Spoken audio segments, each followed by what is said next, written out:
Hey, my name's Dan Rossetti. I'm the president of Ascension Sports Partners. There have always been two things that I've been passionate about in my life, and it's being around sports, go Clemson Tigers, and cultivating servant leadership mentality. If it was athletic and competitive, I was all in. If there was nothing to watch, I knew I could always find a game on TV, as well as I've always taken pleasure from helping others. I've been able to marry these two passions into my work life. My company helps connect candidates who are looking to make themselves better, their families better, and their careers with companies who are missing that piece to their corporate jigsaw puzzle. In the last 15 years, I've been able to help over probably 2,000, 3,000 people and their companies better themselves. I take pride in leveling the playing field as it relates to servicing our customers deserve. That could be anybody from a student that's looking to graduate from college to helping recruit the tournament director for the seventh largest tennis tournament in the world. If I can ever be of assistance to you or anyone in your network, please do not hesitate to reach out. Dan, that was a great elevator pitch. I'm sold. Yeah. I Yeah. think, Who's buying? look, when we're talking about elevator pitches, I think, understanding how to give one, right, is one thing. Understanding what content goes in it is another. Mhm. Understanding if it's good is another thing, right? Practicing it and giving it to other people and go, how does this sound? Yeah. Does it make me sound arrogant? Does it make me sound humble? Does it make me, come off as I know everything, or does it make me come off as, hey, I'm just looking for a job, right? I think Yep. there's a lot of different ways in which you can get people's perspectives, easily record it just as you did right there, and send it off to someone and say, hey, Yep. what do you think? Can you give me some feedback? So, Dan, let's start with this conversation around what makes a great elevator pitch and understanding that not everyone's going to be the same. Yep. Everyone's going to be unique to their own story, how they want to pitch it, and then also what makes a good one. But where do you use it? I think Yep. it's the other key component. No, it's a great topic. I love this topic because I'm a big believer in personal branding and how that makes you stand out from the crowd. When I go and I talk to college students like who are listening today, one of the first things I say is the company that ultimately wants to hire you at the end of the day just wants to know, what can you do to help make us better? What can you do for my company or my team that's going to make us better? And that all dovetails into the elevator pitch. So the easiest way to describe what an elevator pitch is for those out there is that it's just how you'd like to be remembered when meeting someone for the first time. I learned it was called back in my first job. I learned that it was called an elevator pitch because they gave me the kind of the old story or the old adage of, you walk into an elevator with the top executive at a company that you're going to meet with, and they just happen to bump into you and you say, "Oh, well, tell me about yourself, Dan." And you have the time that it takes for that elevator to reach the floor that you're supposed to be going to explain what value you bring. Um, and then to know, to know whether it's worked or not is, it's just very simple of, did you get a response to your pitch, or discussions about, hey, you know what, Dan, I look forward to meeting you and discussing further about how you might be able to help our company out, or hey, I'd love to stay in touch, and just it invites next steps. And that's, we'll get into talking a little bit about it with elevator pitches, that a good one is going to invite further conversation. That's what your goal is. Yeah, and where you use it too, there's so many Mhm. instances now where you have an informational interview or an interview in itself where they say, "Hey Dan, tell me a little bit about yourself." Perfect invitation for your elevator pitch, right? And making sure that it's concise and short and it's not Yep. 5 minutes long. Well, that's right. So a good elevator pitch should only be about 30 to 45 seconds. Really, that's it. And you want to get across. So the basics of where I start with an elevator pitch, or what I recommend to people, is who you are, what do you do, and what are you looking to achieve in this pitch. You want to come up with a couple bullet points that make you stand out. I read an article a couple weeks ago in Inc. magazine that kind of put it all in a very good perspective for the for candidates and people looking for the elevator pitches. How can I be the aspirin or ibuprofen to someone's pain? So what skills do you have that can offer relief to someone's pain? Then take those, and then I tend to try and incorporate a story because one of the first books I read out of college that the company gave me was, and I highly recommend it for anybody listening, is How to Win Friends and Influence People by Dale Carnegie. It was written in 1936, and it's still as relevant today as it was back in 1936. And in the book, he mentions humans by nature tend to remember people better if they can associate a story with them. So try and figure out how you can incorporate a story into your pitch, because people will remember that. Then it's, keep it simple, stupid. You remember the acronym KISS. Try not to use too much jargon in your, or try to impress someone, just because sometimes they may not know what you're talking about. And if you get too, into the weeds with, what you've done, or, kind of, if you're a data and analytics person and you get too numbery with, with everything, or using terms that, just the general person wouldn't understand, you're going to lose interest. And then lastly is, like I said, is to invite further conversation, but also understanding, and I think you touched on this, Jake, which is you're going to have a few versions of your elevator pitch. Not only are you going, not everybody's is going to be the same, but you're going to have different versions of your elevator pitch. If I'm on an information interview that is not job related, but just kind of information learning, you're probably going to be a little bit more laid back's not the right term, but you're not going to be as crisp as if it's a full interview setting, or if it's a social setting. Say you're at a conference. A lot of us attend a lot of conferences together, and you just, at the end of the day, you're at the bar hanging out with people, and you meet somebody new, and they just say, "Oh, Dan, tell me about yourself." Well, it's not a setting that's a formal setting. So your elevator pitch may be tweaked a little bit for a situation like that. So think about that as you move forward. You may have a couple situations to where you may have to tighten up your pitch, where you can loosen it up a little bit depending on the crowd that you're talking with. Well, and that one at the bar might be two sentences. It might be, "Hey, I'm from here. This is where I go to school, or this is where I work, and interning or whatever. And then here's what I want to do." Boom, Yeah, done. Right? Two absolutely. sentences, and that's it. And it allows for the other person to go to not have to track your entire pitch or your entire story. It's just one thing that they go, "Oh, you work here?" And then the Yeah. conversation takes off, right? And I think that's the whole point. Well, that's right. So, I mean, like, you just want to leave them going, oh, so you work with this person, or, to where then you can shift, you can, shift the conversation to there, or, oh, you went to that school. Oh, one of my best friends that works in the industry went there as well. They graduated 5 years ago. Oh, really? What's their name? And then you can kind of spin off and have that conversation. But a good elevator pitch, like I said, it's just going to invite further conversation. It's just going to ask you things that are going to follow up points. And I think the other key component is to be prepared. You never know when you're going to have to give that elevator Mhm. pitch, but in the back of your mind, you should have done enough preparation for that conversation, or at least know who the person is, to have something in your mind where you can then relate one of your dots to their dots, right? Whether Absolutely. they're the same, whether they went to the same school or they're from the same city, right? Something that you can connect to and go, "Oh, I know that you went to Georgia. Well, so did I," right? Or whatever the Mhm. case is, and just try and relate there. No, absolutely. I mean, if you're, two things as you progress up through your college years, which are, and I wish I would. I mean, I look back at my career, and I'm very fortunate, that I think I had some different, emotional intelligence, soft skills that I was able to leverage. But I wish I would have been better at my elevator pitch to begin with, because you're right. I mean, you have now access to all the information. If you know you're going to have an informational interview with someone, there's no excuse anymore for you to not know who you're talking to and their background and what they've been doing and what they've been working on. So you can tie your experiences as best you can to them. You know what I mean? So, to just, kind of back up Jake's claim of, look, and you can build that rapport very easily in just doing 10 seconds of homework.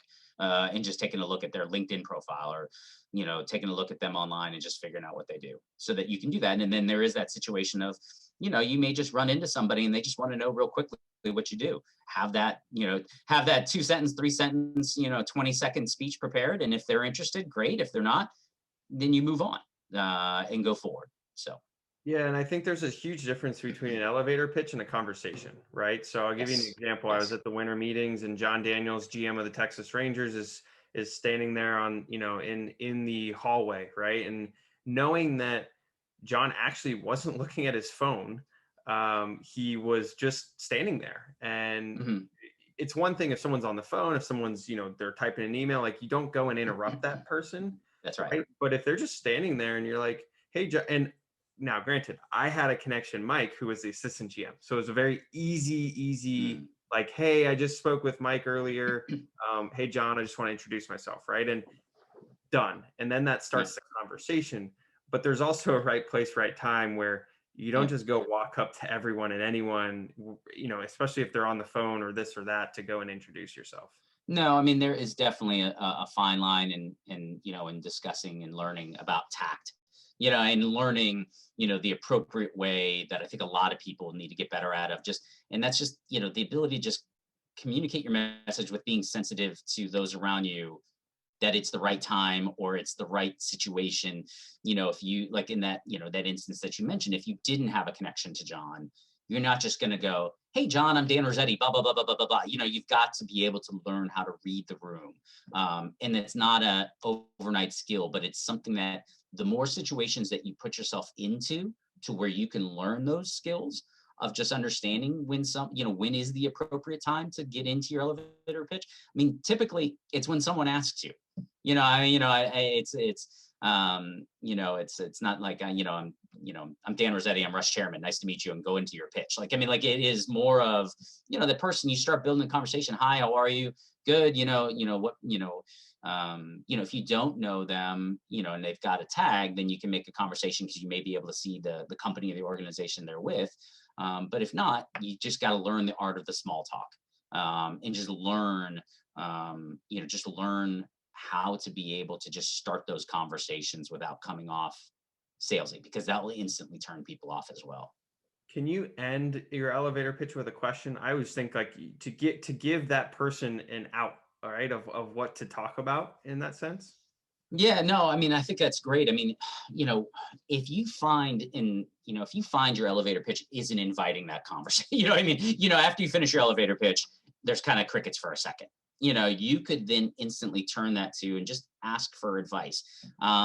If you're at a sports and entertainment, if you're talking with someone who's in sports and entertainment, maybe it's an informational interview, or you've got your school or university is conducting a networking meetup or a networking get together. How did you land your first role in sports and entertainment? And then just zip and let them talk. You've been in the, from what I can tell, or, how long have you been in the industry? What areas do you see within sports and entertainment as the next big growth areas of the, within the industry? Those are questions. So absolutely, it's never, wrong to ask those, kind of follow-up questions to invite conversation from them, because you may then hear something that sparks your brain to go, oh, geez, I should follow up about this and talk about that. And I think there's also that perfectionism component to it as well, right? So if you're giving your elevator pitch, or you're trying to start that conversation, and you mess up, right? The only person who knows you messed up is you. So don't be like, oh shoot, I messed up that line. Let me start that again. Let me start that again. No, that doesn't. No, just be be a normal human being. Have that conversation, and if you stutter or you stumble, like, it's okay. Everyone's been there, done that, right? And so I think just understanding that it's not going to be perfect. You can give it in the mirror 10 times, and every single way of the 10 is going to be different. And so then that 11th time that you go and do it in front of a person is also going to be different. Just accept it. That's how we think on the fly, how things pop into your head, or how you notice certain things as well from it could be what they're wearing, right? And that sparks an idea or a thought, right? Well, that's right. I mean, and again, the more you put yourself in those situations, the more comfortable you become. Because you're right, this is you bring up a great example, Jacob. We all know a lot of to your point, of mirror heroes. I've worked on it 1,000 times. I've worked on my script 1,000 times in the mirror and everything sounds great. Then they get in front of somebody who may just get them, like, kind of just bump them off the track just for a second, and then they're like, oh my gosh, what do I do? How do I respond? How do I answer this? You have to, just the more you have those conversations, you'll learn that nobody's judging you. I mean, like, they're not going to judge you if your content is good, or what you say is good. The fact that you may have mumbled through a little bit, yeah, it's not the great, but they may look past that because they're listening and they hear something that triggers them instantly to say, I want to follow up with this person. Like, I want to have further conversation with this individual. So more think about the content than sometimes it is the delivery all the time. There are people out there, with that being said, there are people who are just going to sit there and say, you know what, you mumbled through half of your conversation, and then you move on. You just move on and realize, okay, and then that gives you an opportunity to follow up with them after and just say, hey, you know what? Maybe I didn't represent myself the best. You know what I mean? If you read the room and you read that individual and say, you know what, you can even make a joke about it. I didn't necessarily represent myself the way I was hoping to represent myself that night when I spoke and met you the first time. This is what, this is really who I am, and this is what I'm about. A lot of people will kind of move on, and they're not going to hold grudges. And the ones that do, you may not have wanted to work for them in the first place anyway, or be, kind of connected with them in the first place anyway.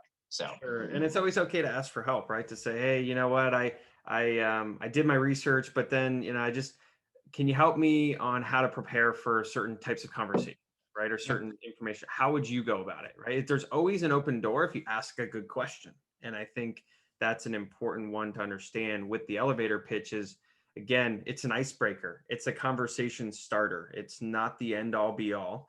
And if you probably, Dan, you've done thousands and thousands and thousands of interviews. Do you actually remember what someone's elevator pitch was? No.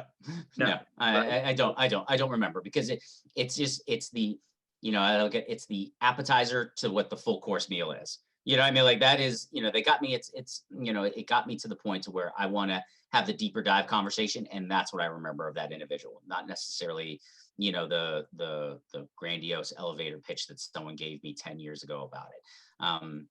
Now, there are a few common mistakes, I mean, like, without practicing, is one. You're speaking too fast, you're mumbling, that's where you have to practice it and just get better. If it's talking too long, you'll notice that you're losing the person, and that you don't know your goal. Like, what is your goal of introducing yourself? Is it, hey, when you meet somebody, is it to get them to network with you? Is it to get them to introduce you to somebody else? I mean, like, think about what your goal is as you go into these conversations. And we touched on it a little bit, but if you find you're losing that person quickly, or you're like, hey, I'm talking too long, I'm rambling, I'm mumbling, don't hesitate to switch gears and flip it on them. Oh, so what do you do, Jake? I mean, and quickly, and turn it to them. That'll give you time to kind of collect yourself, collect your thoughts, and be able to do that. So, go ahead.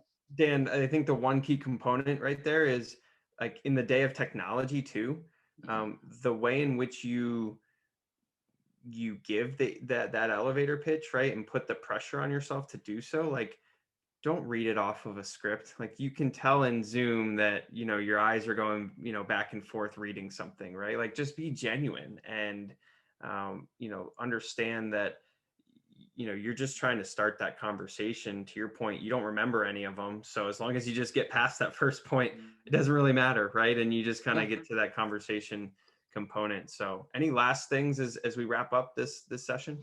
Yeah. So what I would say is, if the conversation is going well, remember to, if you find the conversation going well, the most important things are to remember, like, a call to action. Would you mind if I followed up with you and connected on LinkedIn? Would you be open to a connection on LinkedIn, as I would love to include you in my network as I continue to move forward in the industry? Always ask, even though you might, even as a college student, you might think this sounds silly to ask, is there anything I can do to help you? Even if you just make that ask, people will respect you further than that you're just, as I'm, as I like to term it, being a freeloader. Like, you're not somebody who's just coming to them to suck all the information from them without giving anything back. Even though, if I'm talking to, the president of a team and I'm a college junior right now, my junior year, I know there's not much I'm going to be able to do, but you offer, if I don't know what I can do for you, kind of laugh and joke about it, and they'll probably appreciate it. I don't know if there's anything I can do for you, but if there is, I'm happy to help you however I can. Schedule time further up. Hey, I've really enjoyed this conversation with you. Would it be okay if I keep you in my, in my network and check in with you every other month, just to kind of, see what projects you've been up to, and kind of update you with on mine, to make sure that I'm heading and attacking, working in sports entertainment the right way. Ask those things kind of as it has a follow-up. So don't forget to do those things, because otherwise it could be quickly, in those instances, the people who are going to be remembered are the people who will follow up and then take the time to appropriately check in with the individuals. Because there's a lot of instances when I'll build up a nice conversation when I go to a sports networking meetup at a college or university, and I'll give someone my business card and say, please do not hesitate to reach out to me with any questions. I'm happy to help you however I can. And there only ends up being like one or two that do. And there's a reason somebody's asking you to do that. It's because they are willing to take the time to talk to you, and willing to take the time to help however they can. So don't think that they're just doing that with everybody. I mean, if they say that, then take them up on it, and you'll be in a better place, believe me, for it. So Absolutely. And I think just that, to your last point, right? It's important to understand where you want to take that conversation when you give that elevator pitch, right? So understanding it's not just giving it to give it, right? There's no point in just blabbering and just saying, here's my elevator pitch, right? Like, it's, what do you want to get out of the conversation? And ultimately just have that front of mind as you do, try to start that conversation with the individual, no matter what setting or context it's in. So Dan, really appreciate the time on elevator pitches, ultimately delivering it and then having it start off that conversation for you to see where it can go. Yep, absolutely. Thanks, Jake.